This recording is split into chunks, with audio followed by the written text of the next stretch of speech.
पुरानी राहों से।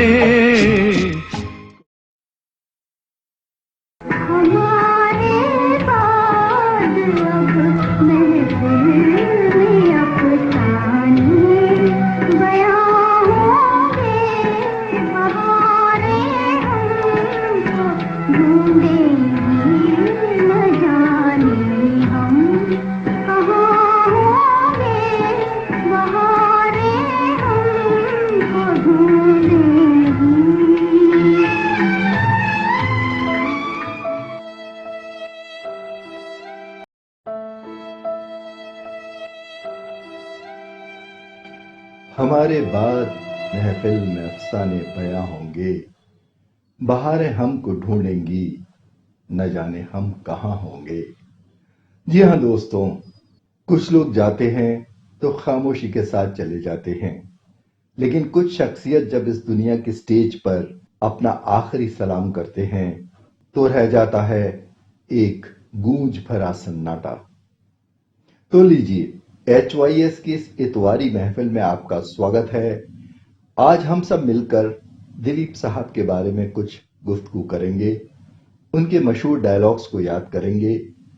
मैं जानता हूं आप में से ज्यादातर HYS के मेंबर्स दिलीप कुमार के जमाने से काफी बाद इस दुनिया में आए हैं, लेकिन जैसे मैं हमेशा कहता हूं, हिंदुस्तान में पब्लिक के 3 पैशंस हैं: पॉलिटिक्स, क्रिकेट और बॉलीवुड। और अब थैंक्स टू सोशल मीडिया हम सब चाहे किसी भी उम्र के हों, दिलीप कुमार के नाम, काम और उनके ऑरा से तो वाकिफ हैं। यहां इस जगह आज के शो के बारे में कुछ बात आपको बताना चाहता हूं।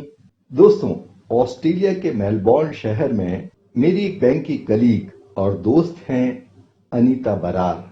अनीता जी रेडियो ऑस्ट्रेलिया की हिंदी सर्विस में अनाउंसर और प्रोग्राम प्रेजेंटर हैं और वो करीब 30 साल पहले अपने परिवार के साथ भारत से माइग्रेट कर गई थी।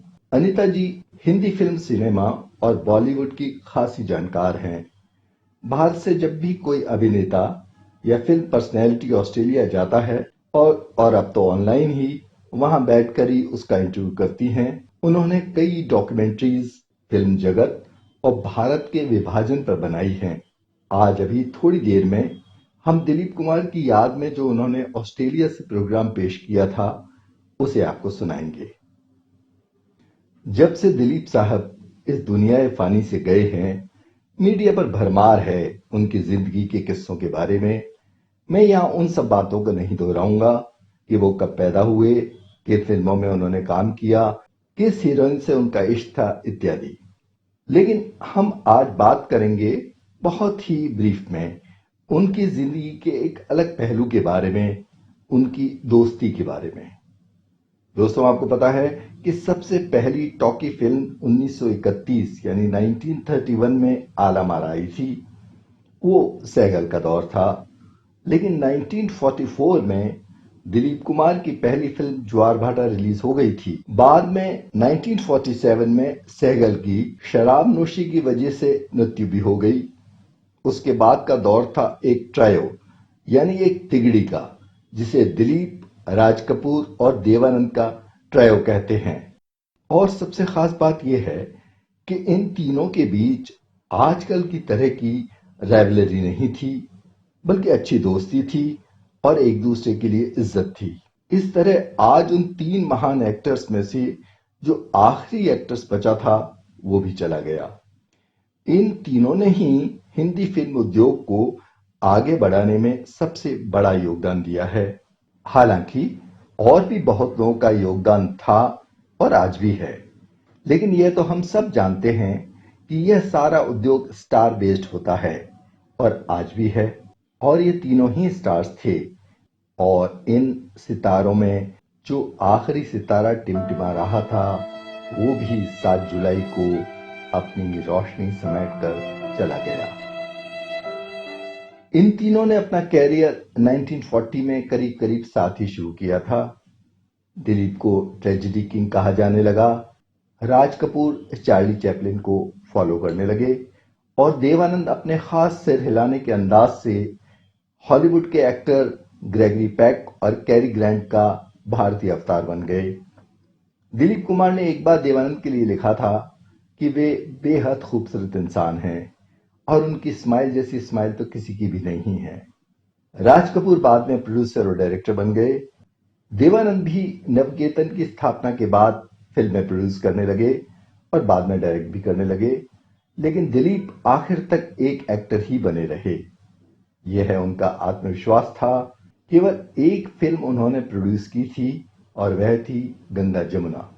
यह तीनों एक साथ ही पंडित जवाहरलाल नेहरू से मिलने गए थे और वह तस्वीर काफी फेमस हुई थी। लीजिए अब दिलीप कुमार का फेमस डायलॉग सुनते हैं और आपको ले चलते हैं ऑस्ट्रेलिया से प्रसारित प्रोग्राम में। आइए। तुम्हारी मौजूदगी नाफरमानी की दलील है।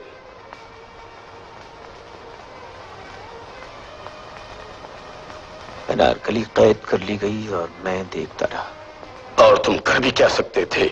एक अजीम शान शहंशाह के सामने कोई कर भी क्या सकता है, मगर आज जिल्ले-इलाही को अपने जुल्म और मेरे ज़ब्त की एक हद मुकर्रर करनी होगी। अगर तुम्हारी आरज़ू एक कमीज है, एक बांदी है, तो सारी जिंदगी इसी तरह जब्त करना होगा। क्या परवरदिगार आलम से आपने मुझे इसीलिए मांगा था कि जिंदगी मुझे मिले और उसके मालिक आप हों, सांसें मेरी हों और दिल की धड़कनों पर आपका कब्जा रहे? जिल्ले-इलाही, क्या मेरी जिंदगी आपकी दुआओं का कर्जा है जो मुझे अपने आंसुओं से अदा करना पड़ेगा? अनारकली तुम्हारे काबिल नहीं। यूं नहीं, एक लाडले बेटे के बाप बनकर मुझे अपने कलेजे से लगा लीजिए और उन्हीं प्यार भरी नजरों से देखिए जिनसे पहली बार आपने मुझे देखा था। मुझे हिंदुस्तान का शहजादा नहीं, अपना बेटा समझिए। अब फिर कहिए कि अनारकली मेरे काबिल नहीं। हम एक लाडले बेटे के शफीक बाप जरूर हैं, मगर हम शहंशाह के फर्ज को नजरअंदाज नहीं कर सकते। हम अपने बेटे के धड़कते हुए दिल के लिए हिंदुस्तान की तकदीर नहीं बदल सकते।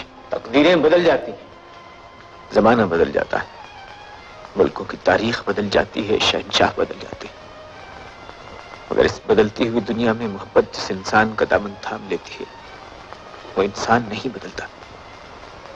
मगर तुझे बदलना होगा सलीम, तुझे बदलना होगा।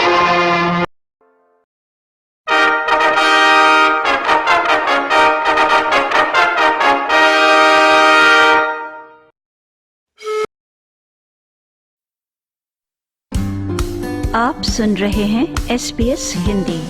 अपने रेडियो पर हर शाम सुनिए हमारा कार्यक्रम।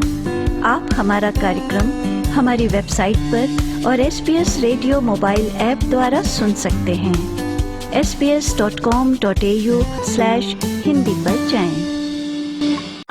सलीम के पहलू में अनारकली हिंदुस्तान की मलिका होगी। बड़े आजम का हिंदुस्तान तुम्हारे इख्तियार में होगा। खुदा के लिए हिंदुस्तान के इंसानों की तकदीरें तुम्हारे गेसुओं के हल्के में घिर जाएंगी अनारकली। मुगले आजम का ये सिर्फ डायलॉग नहीं है, बल्कि वो याद है जिसे सुनते ही दिलीप कुमार की छवि दिमाग के ऊपर उभर आती है। वो एक ऐसे एक्टर थे जिन्होंने एक्टर बनने का ख्वाब नहीं देखा, लेकिन सुपरस्टार बन गए। एक मामूली सी शुरुआत की और करियर के पीक पर फिल्मों को अलविदा भी कह दिया, ये कहते हुए कि अब उन्हें आराम करना है। ये बात अलग है कि कुछ सालों के बाद में उन्होंने वापसी भी की। अब उनकी अदाकारी ऐसी थी कि लोगों ने हमेशा उन्हें अपने दिल में बसा कर रखा। सुधा, थोड़ी देर और हिम्मत कर जाओ सुधा। नहीं, अभी कुछ करते हैं, अभी कुछ करते हैं सुधा, अभी कुछ करते हैं। हाँ? भाई! ओ भाई साहब! गाड़ी रोको भाई! गाड़ी रोको! अस्पताल जाना भाई! अरे साहब गाड़ी रोको, गाड़ी रोको! अस्पताल पहुंचा दो भाई साहब! अरे अस्पताल पहुंचा दो भाई! ए भाई साहब! हाँ, हाँ सुधा, थोड़ी देर हिम्मत कर जाओ, मैं कुछ करता हूँ। अरे बुरा हाल है बेचारी का, अस्पताल पहुंचा दो। अरे कोई है? हर तरह की फिल्में की उन्होंने अपने करियर में, रियल हो या रियल लाइफ, प्यार की सारी हदें तोड़ी। तो वहीं जब दिल टूटने वाले प्रेमी बने तो वो ट्रेजेडी किंग कहलाए। कौन कमबख्त है जो बर्दाश्त करने के लिए पीता है? मैं तो पीता हूं कि बस सांस ले सकूं। अब ये तो हम सभी जानते हैं कि देविका रानी के साथ उन्होंने अपनी पहली फिल्म ज्वार भाटा में काम किया। बताते हैं कि दिलीप कुमार का पहला सीन था जिसमें उन्हें दौड़ते हुए जाकर हीरोइन को बचाना था। यहाँ पर वो इतनी तेजी से दौड़े कि कैमरे में सब कुछ ब्लर्ड रिकॉर्ड हुआ। अपनी किताब में उन्होंने इस बात के बारे में जिक्र किया था और उसमें बताया था कि कैसे उनको दौड़ना सिखाया गया। शुरुआत में बताते हैं कि दिलीप जी कहानी और स्क्रिप्ट लेखन में मदद किया करते थे, क्योंकि उर्दू और हिंदी भाषा दोनों पर उनकी अच्छी पकड़ थी। और ये भी बताया जाता है कि देविका रानी के कहने पर ही दिलीप जी ने अपना नाम यूसुफ से दिलीप किया था। अब ज्वार भाटा से तो वो बात नहीं बनी थी, लेकिन 1949 में फिल्म अंदाज ने उनके करियर को एक नया ही रूप दे दिया था। महबूब खान की ये फिल्म थी नरगिस और राज कपूर के साथ। बताते हैं कि ट्रेजेडी रोल करते करते वो डिप्रेशन में चले गए और मनोचिकित्सक की सलाह पर उन्होंने हल्की फुल्की फिल्में करना शुरू की। नहीं लोहे के कड़े हैं, कड़े दिखा। तो ई हाथन में भी मेहंदी नहीं लागी है, देखा। सब सुन रहा हूँ, सब सुन रहा हूँ। क्या बदी रो रही है मोरे भाई से मोरे? हाँ? चल चल अपना रास्ता पकड़। अरे रास्ते की बच्ची, खुपड़िया काट के तलुआ में फेंक दूंगा जो मेरे भाई से लगाई बुझाई की तो। हाँ ए मुन्ना, तू एक ही बात बनाना भैया, बहुत फसादी औरत है। अरे देख, हम तो तुम्हारे लिए फाउंटेन लावा की खातिर बाजार गए रहे, हमसे तो सकल ही नहीं देखा भैया। तू तो हमारा मिजाज जानती है। लड़ गई है तो मनवा माँ कसक होई बेक। आन, आजाद, कोहिनूर जैसी फिल्मों में उन्होंने कॉमेडी रोल किए और गंगा जमुना, राम और श्याम, वो तो आपको याद ही है ना। दिलीप कुमार कितने बड़े स्टार थे इसका अंदाजा आप सिर्फ इस बात से लगा सकते हैं कि 50 के दशक में चोटी की 30 बड़ी फिल्मों में उनकी 9 फिल्में थीं और उनकी फिल्म मुगले आजम ने ऐसा इतिहास रचा कि सालों तक कोई उसका रिकॉर्ड तो तोड़ ही नहीं पाया। कहाँ है वो? कौन? अकबर आजम जिनके हुक्म से खुदा की बख्शी हुई सांसें भी सीने में घोंट दी जाती थी। अदब से बात करो सलीम। एक बेरहम शहंशाह के कैदखाने में सलीम की अनारकली दम नहीं तोड़ेगी। मुझे इस परवाने आजादी पे उनकी मोहर चाहिए। अनारकली आजाद नहीं की जाएगी। तो फिर मासूम अनारकली को भी कैद करने के बजाय यही अजीमुशान सजा दीजिए। हमारे फैसलों पर तुझे कोई इख्तियार नहीं, लेकिन मुझे अपनी जान पर इख्तियार है। तो ऐसे कलाकार के बारे में क्या कहा जाए और क्या ना कहा जाए, जो भी कहेंगे वो कम होगा, बहुत ही मुश्किल है। और सिडनी में temple and casting film production company से और फिल्म निर्देशक अनुपम शर्मा उनके बारे में कहते हैं। दिलीप कुमार वो कुछ उन चंद लोगों में से हैं जिनके बारे में जितना सोचा जाए, जितने एडजेक्टिव्स दिए जाएं वो कम हैं। वो अपने आप में एक इंस्टीट्यूशन थे, विद्यालय हैं जी, गुरु हैं। कितने फिल्म के जो फिल्मकारों के, कितने फिल्म मेकर्स के द्रोणाचार्य हैं वो हमारे जैसे लोगों के। बिल्कुल। और जहाँ एक तरफ उनका स्वास्थ्य ठीक नहीं था पिछले कई सालों से, लेकिन जैसे माँ बाप का होता है ना, एक आश्वासन होता है कि वहाँ पे हैं वो। भले ही अब वो शारीरिक रूप से हमारे साथ नहीं है, लेकिन उनकी फिल्में, उनकी एक्टिंग, उनकी कला, उनमें कूट कूट के जो टैलेंट भरा था, वो आने वाली पीढ़ियां उससे प्रेरित होती रहेंगी, उससे सीखती रहेंगी। और जैसे वो उन्होंने कर्मा में चांटे की गूंज के बारे में बोला था, तो मेरा ऐसा मानना है कि उनके जाने से जो सन्नाटा हुआ है वो एक ऐसा सन्नाटा है जिसकी गूंज सुनाई दे रही है और आने वाली पीढ़ियों तक उस सन्नाटे की गूंज सुनाई देती रहेगी। क्या बात कही अनुपम आपने। आपको तो उनसे मिलने का भी मौका मिला था। यहाँ बहुत बड़ा सौभाग्य था, क्योंकि इतनी औकात तो नहीं थी उस जमाने में कि मैं उनसे जाके किसी फिल्म की बात कर पाऊँ। लेकिन नए नए आए थे फिल्म इंडस्ट्री में, तो एक फंक्शन था बॉम्बे में जी, तो वहाँ गए और जो फिकी फ्रेम्स है उसमें जो वहाँ की कोऑर्डिनेटर थी उन्होंने मिलवाया। तो जैसे होते हैं ना, कुछ एक ऐसे लोग होते हैं, बहुत कम होते हैं, 1 in a billion, जो बिल्कुल फ्रीज कर देते हैं आपको। हाँ। तो उन्होंने जब आंखों में आंखें डाली तो बिल्कुल जैसे बिल्कुल वहीं पे फ्रीज हो गया इंसान, और बिल्कुल अंदर से ही आवाज आई, जैसे अपने संस्कृति में, भारतीय संस्कृति में होता है नीचे झुकने का, तो बिल्कुल जैसे रिफ्लेक्स एक्शन हुआ थी, नीचे झुके, उनका आशीर्वाद लिया और फिर उनके साथ मुश्किल से थोड़ी बहुत बातचीत की। बताया मैं फिल्म कोर्स कंप्लीट करके आया हुआ हूँ, स्ट्रगल शुरू कर रहा हूँ बॉम्बे में जी। तो अपने अंदाज में बोले तो कि कौन से फिल्म स्कूल से आपने किया है, और उन्होंने बोला और जैसे बोलते ना मेल्ट हो गया सब कुछ। और मैंने आसपास देखा लोगों को, सब बस फ्रोजन खड़े थे उनके आसपास। और यही नहीं, कई एनेक्डोट्स हैं, कई लोगों से बातचीत होती है, कुछ डॉक्टर फ्रेंड्स हैं बॉम्बे में, कुछ इंजीनियर फ्रेंड्स हैं। तो Dilip Kumar was a very popular speaker at functions. Absolutely, बिल्कुल यही बात कहूंगी अनुपम जी। जैसे आपने कहा ना कि फ्रीज हो गए थे, मुझे भी एक बात याद आ गई। 1983 की बात है, जब भारत में मेलोडी के 50 साल मनाए गए थे और नूरजहां जी पाकिस्तान से आई थी और दिलीप साहब को उनको इंट्रोड्यूस करने का स्टेज पर, और मेरा वो सौभाग्य था कि उस समय मैं उस आयोजन के साथ में, तो स्टेज के पीछे मैं भी खड़ी थी। तो जो आपने कहा ना कि वो जो फ्रीज मोमेंट होता है, वो बस एक टक हम सिर्फ उनको देख ही पा रहे थे, हम कुछ कर नहीं पा रहे थे। वो ऐसे लग रहा था कुछ सपना से ऐसे कुछ चल रहा है। जी हाँ, बहुत कम शख्सियतें ऐसी होती हैं। और कि वही मैंने बोला, कितने भी विशेषण यूज कीजिए, कितने भी एडजेक्टिव्स यूज कीजिए, वो पर्याप्त नहीं होते उनके लिए। मैं तो यहाँ एक शुभ्रा गुप्ता हैं जो एक फिल्म विश्लेषक हैं इंडिया में, उनका कोट देना चाहूंगा। उन्होंने सोशल मीडिया में बोला, उन्होंने बोला कि दुख की बात तो है, ठीक है, शारीरिक रूप से नहीं रहे, हालांकि उन्होंने कई सालों से फिल्में नहीं की थी, लेकिन हमारी पीढ़ी बड़ी सौभाग्यवती है कि हम उस जमाने में रहे जिस जमाने में दिलीप कुमार थे।